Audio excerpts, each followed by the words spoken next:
Welcome to law ज्ञान Bharat channel. ये आपका सेकेंड वीडियो है कल्पेबल होमिसाइड और मर्डर का डिफरेंस में और उसके मीनिंग में सेकेंड वीडियो है। आप पार्ट 1 वीडियो का देख लीजिए, उसमें आप बेसिक अंडरस्टैंडिंग मिल जाएगा। और ये पार्ट 2 है, इसमें हम लोग डिफरेंस बताएंगे 299 या फिर सेक्शन 100 ऑफ BNS का क्लॉज C और सेक्शन 300 ऑफ IPC और सेक्शन 101 ऑफ BNS के क्लॉज 4। फर्स्ट पार्ट में हम लोग ये समझाए थे डिफरेंस आपका 219 या फिर सेक्शन 100 का clause A and B and 300 और 101 में क्लॉज 1, 2, 3 ये डिफरेंस हमने बताया था। अभी हम लोग समझेंगे सेक्शन 219 या फिर सेक्शन 100 BNS का क्लॉज C और ये सेक्शन 300 या फिर सेक्शन 101 BNS का क्लॉज 4। ये दोनों में अंतर हम लोग बताएंगे। देखिए काफ़ी आसान है, सेम चीज़ है, बाकी खाली घुमा फिरा के थोड़ा सा दिया है। चलो हम समझते हैं।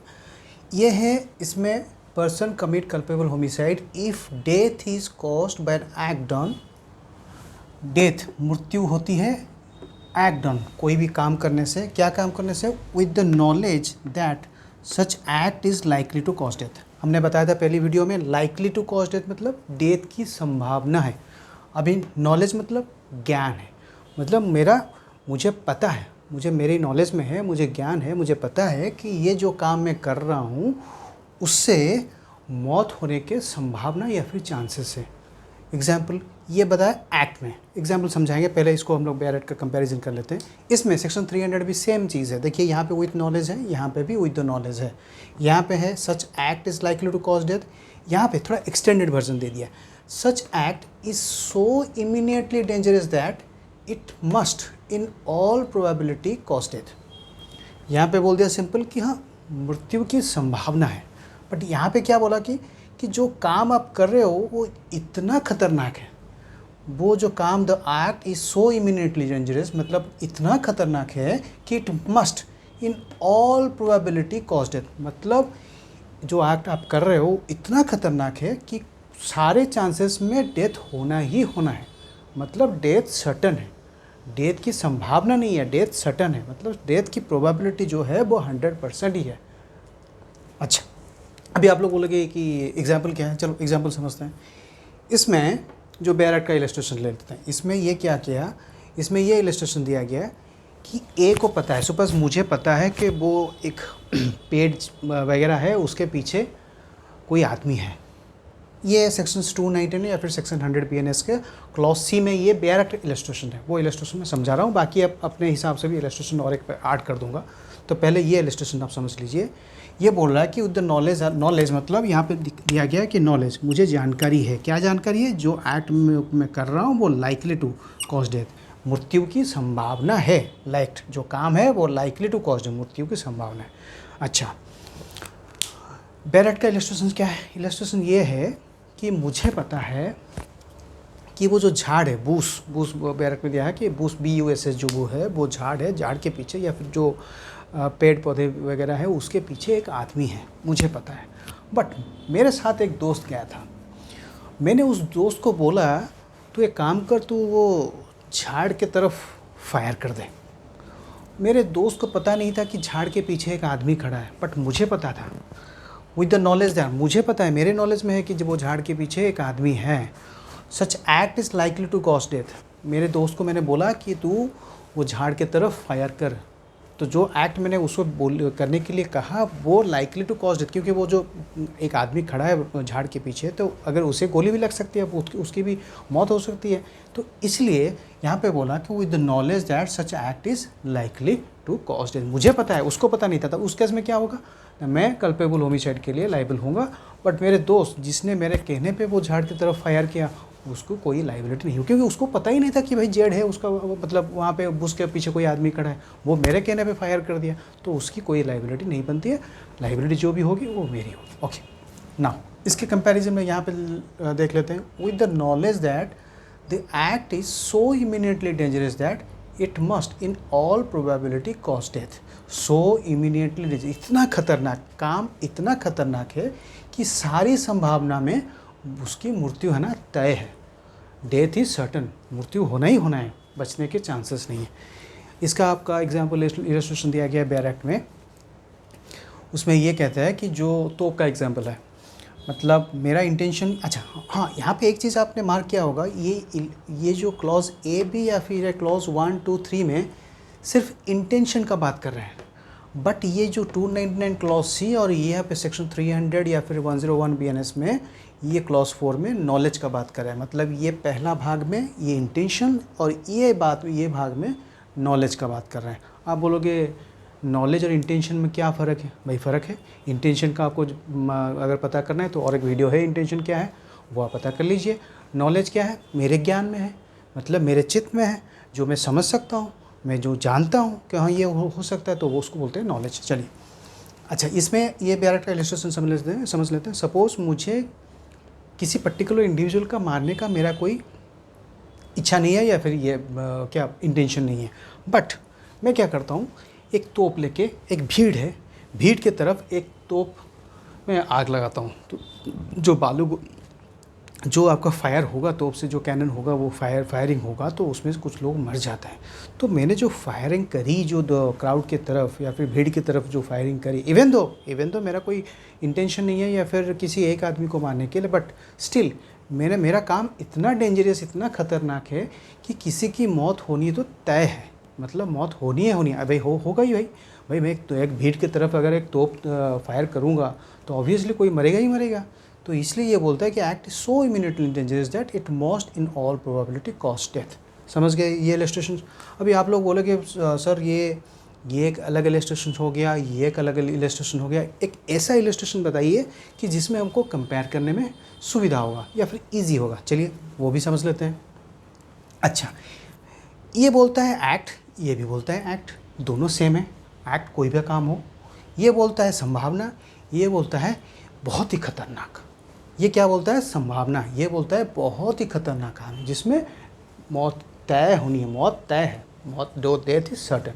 ठीक है, अभी एग्जाम्पल समझ लेते हैं। चलिए, एग्जाम्पल ये है, सपोज ये एक नाइफ है, ठीक है ना, ये एक नाइफ है। अच्छा, ये भाई साहब ये फ्रीलांसर है, ये हम लोग को समझाएंगे, ये डमी भाई साहब, इनसे हम समझेंगे कैसे इसमें डिफरेंस है। चलिए, ये बोलता है कि the act is likely to cause death. ये सपोज नाइफ है, मुझे इनको मेरे नॉलेज में है। अच्छा, ये नाइफ है, मैंने क्या किया, यहाँ पे इनका गर्दन है, मैंने गर्दन में एक बार यहाँ पे मारा, तो मुझे पता है भाई एक बार ये अगर नाइफ से एक बार मैं गर्दन में मारूँ तो डेथ तो सर्टन है, सॉरी डेथ तो संभावना है, डेथ की मतलब मौत की चांसेस है कि हाँ एक बार मारूँ, सपोज़ यहाँ पे कोई नर्व कट जाएगा तो फिर डेथ हो सकती है। तो ये आ जाएगा सेक्शंस 299 या फिर आपका जो नॉलेज के अंदर आ जाएगा, act is likely to cause death. अभी यहाँ पे act is so imminently dangerous. मेरा एक्ट, सपोज़ ये नाइफ है, मैंने यहाँ पे इसके गर्दन में 100 बार ऐसे 100 बार मारा, तो ये काम बहुत ही मतलब इमीडिएटली डेंजरस बन जाता है कि डेथ इज़ बिकम्स सर्टन, मतलब इन all probability it will cause death. एक देखिए एग्जांपल देखिए, एक बार मैंने ये सपोज़ ये नाइफ है, एक बार मैंने गर्दन में काट दिया तो भाई बच भी सकता है, मौत भी हो सकती है, तो चांसेस है ना, act is likely to cause death, chances है ना मौत की। तो ये है 299 या फिर कल्पेबल होमिसाइड।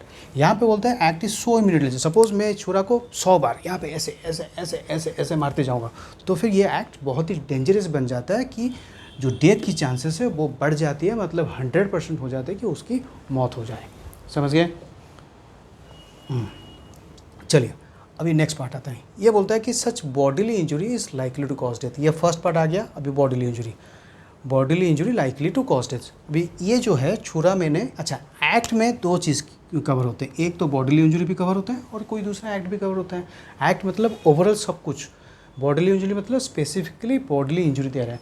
जो मैंने सपोज़ वो जो ये एक डॉल का एग्जांपल दिया था, इसमें मेरा जो एक्ट, एक बार कट मार दिया, यहाँ पे चांसेस है लाइकली टू कॉज डेथ।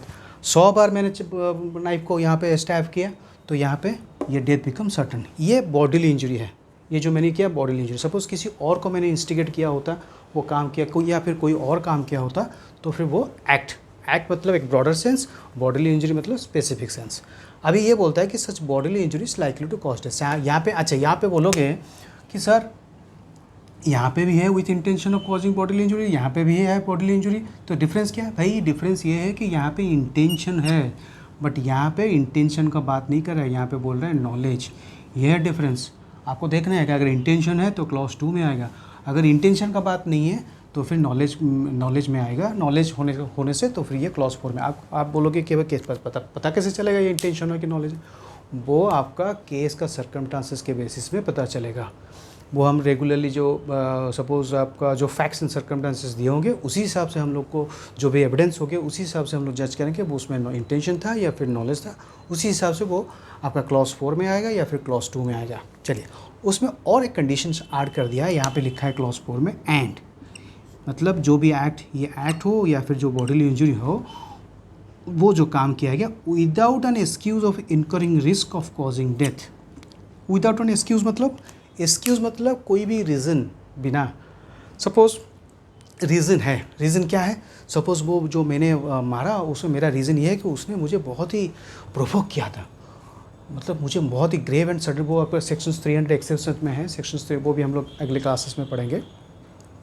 तो रीज़न ये है कि अगर कोई बिना रीज़न के वो काम करता है वो तो मर्डर बनेगा, अगर रीज़न हो जाता है तो फिर वो कल्पेबल होमिसाइड बन जाएगा, ठीक है ना। ये बोलते हैं विदाउट एन एक्सक्यूज़, कोई भी एक्सक्यूज़ बिना, कोई भी रिस्क बिना मैंने ये काम कर दिया, मतलब उसको मार दिया। कैसे? वो डेंजरस ऐड करते हुए मारा या फिर bodily injury likely to cause death, मतलब कोई भी बॉडीली शारीरिक हिसाब से कोई भी उसको क्षति पहुंचाई जो कि उसकी संभावना मौत हो सकती है, वो दोनों अगर किया मैंने विदाउट एन एक्सक्यूज़ और इनकरिंग रिस्क, मतलब बिना रिस्क लिए, बिना कोई एक्सक्यूज़, विदाउट एनी जस्टिफिकेशंस या विदाउट एनी रीज़न, किसी भी रीज़न के बिना, जस्टिफाइबल रीज़न के बिना अगर ये मैं काम करता तो मर्डर बन जाएगा। अगर मैं जस्टिफाइबल रीज़न के विथ रीज़न में काम करता तो फिर वो बन जाएगा आपका ये कल्पेबल होमिसाइड। होप ये वीडियो आपको कंसेप्ट क्लियर हो जाए। अगर नहीं भी हुआ है तो फिर आप कमेंट सेक्शन में बताइए, वो और भी डिटेल्स हम लोग समझाएंगे। आप ये कल्पेबल होमिसाइड और मर्डर का डिफरेंस का फर्स्ट वीडियो आप देख लीजिए, और जब भी आप वीडियो देखेंगे फर्स्ट और सेकंड दोनों वीडियो देख लीजिए, उसमें आपका कॉन्सेप्ट क्लियर हो जाएगा। ये सेकंड वीडियो है। फर्स्ट वीडियो में हमने बताया क्लॉज 1, 2, 3 और इसमें 299 क्लॉज ए एंड बी। और एक बार मैं रिपीट कर दे रहा हूँ, ये आपका इंटेंशन बात कर रहा है, ये पार्ट, मतलब ये पार्ट, ये जो पार्ट है ये आपका इंटेंशन का बात कर रहा है, ठीक है ना। और ये जो निचले पार्ट है ये नॉलेज का बात कर रहा है। क्लियर? अगर ये वीडियो अच्छा लगे तो फिर लाइक कीजिए, सब्सक्राइब कीजिए और शेयर कीजिए। और हमारे यहाँ ये मैं बताना चाहूँगा कि फ्री क्लासेस हमारे ज्वाइन कीजिए, उसमें आपको हम लोग ऐसे ही, देखिए आप बेरक पढ़ेंगे तो आपको रट्टा मारने जैसे लगेगा नहीं, ऐसे हम लोग इसको ब्रेक करके पढ़ेंगे तो इजीली याद रह जाएगा। अगर याद भी नहीं रहता है तो हम लोग आपको याद कराने के लिए जो नुस्खा भी बता देंगे, वो सब हमारे क्लासेस में बताए जा रहे हैं। आप हमारे क्लासेस ज्वाइन कीजिए, जो क्लासेस के लिंक हैं और या फिर जो नंबर है वो डिस्क्रिप्शन में दिया गया है, वहाँ पे कॉल कीजिए और हमारे क्लासेस ज्वाइन कीजिए। Thank you.